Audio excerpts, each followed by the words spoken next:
안녕하세요. 꿈이 있는 미래의 미취학 담당 박유정입니다. 하나님 나라의 통치 지침서 강의를 진행하도록 하겠습니다. 우리가 6단원 사과에서 함께 살펴볼 하나님의 말씀은 사무엘하 11장입니다. 먼저 사과의 제목을 함께 살펴보도록 할까요?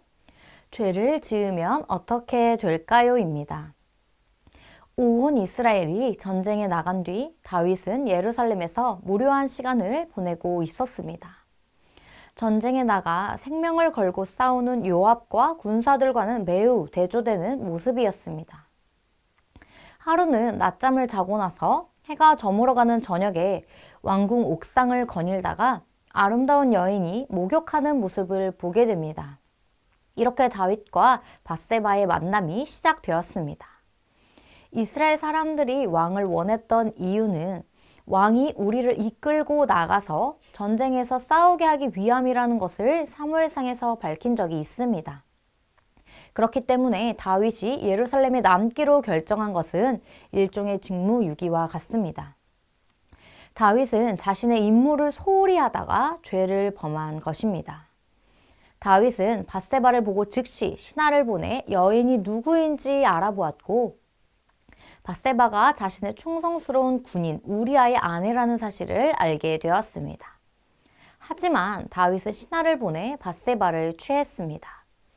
이후 밧세바에게 임신 소식을 전해 들은 다윗은 당혹스러웠을 것입니다. 그러나 다윗은 신속하게 머리를 굴렸습니다. 전쟁터에 나가 있는 우리아를 불러들여 우리아의 아이인 것처럼 가장하려고 했습니다. 하지만 우리아는 다윗의 계획대로 움직여주지 않았습니다. 결국 다윗은 이미 지은 죄를 덮기 위해 또 다른 죄를 계획합니다. 우리아를 최전방에 투입하고 요압에게 적절한 기회에 죽이라고 명령하였습니다.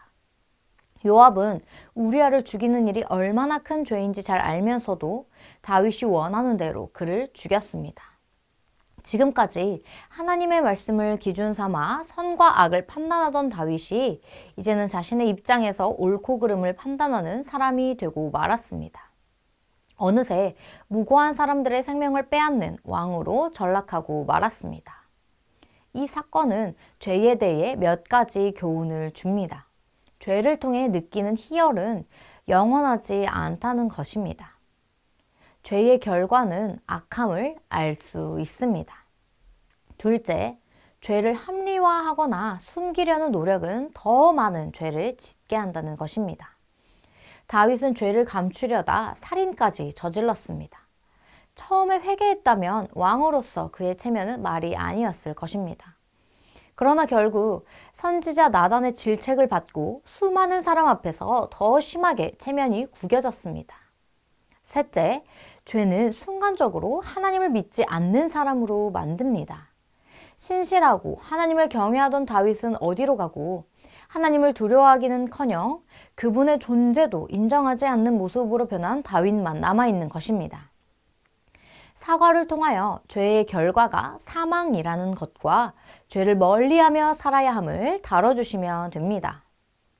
사과의 외울 말씀은 야고보서 1장 15절입니다. 함께 읽어보실까요? 욕심이 잉태한 즉 죄를 낳고 죄가 장성한 즉 사망을 낳느니라. 아멘.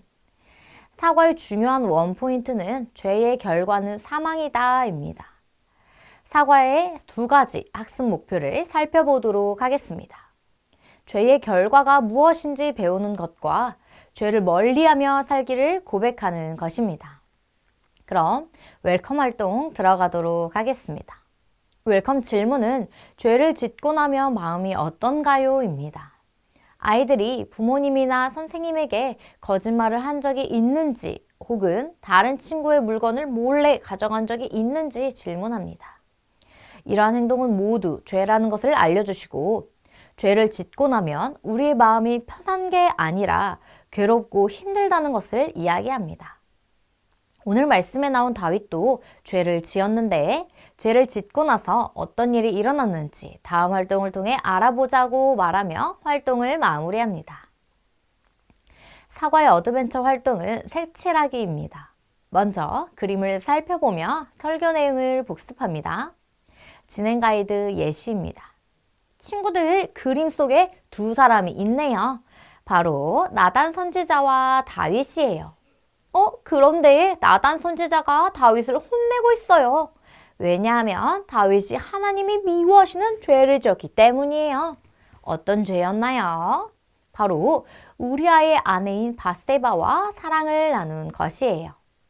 하나님은 부부끼리만 사랑을 해야 한다고 말씀하셨는데 이 말씀을 지키지 않은 것이에요. 그러자 다윗에게 어떤 일이 일어났을까요? 밧세바가 임신을 하게 되었어요. 다윗은 죄를 숨기기 위해 우리아를 다치게 하는 또 다른 죄를 짓게 되었어요. 그래서 나단 선지자는 다윗에게 회개하라고 외치고 있는 것이에요. 다윗은 자신의 죄를 깨닫고 하나님께 회개하며 기도했지만 결국 태어난 아기는 자라지 못하고 죽고 말았어요. 친구들, 하나님이 미워하시는 죄는 또 다른 죄를 짓게 해요. 죄는 항상 무서운 결과를 가져와요. 말씀을 되새기며 잘못을 깨닫고 있는 다윗을 색칠해 볼까요? 이와 같이 진행해 주시면 됩니다. 다음 밸류 활동은 죄는 안 돼요입니다. 준비물은 부록입니다. 그림을 살펴보며 아이들이 살아가면서 지을 수 있는 죄에는 어떤 것이 있는지 이야기합니다. 친구와 다투는 것, 예배 시간에 장난감을 가지고 노는 것, 욕심을 부리는 것 모두 죄라는 사실을 알게 합니다. 죄를 짓고 있는 그림 위에 부록 스티커를 붙일 때마다 죄는 안 돼요 라고 외칩니다. 하나님의 자녀는 죄를 멀리해야 한다는 사실을 기억할 수 있도록 합니다. 다음 활동으로 넘어가겠습니다. 이제 인커리지 활동으로 결단하며 기도하는 시간입니다. 친구들이 선생님을 따라 기도할 수 있도록 천천히 기도문을 읽어주시면 되겠습니다. 함께 읽어보실까요? 하나님, 죄를 멀리할 수 있게 나를 지켜주세요. 결단문을 읽겠습니다. 나쁜 행동, 나쁜 마음을 갖지 않는 내가 될래요. 이상으로 6단원 사과 지침서 강의를 마치도록 하겠습니다. 감사합니다.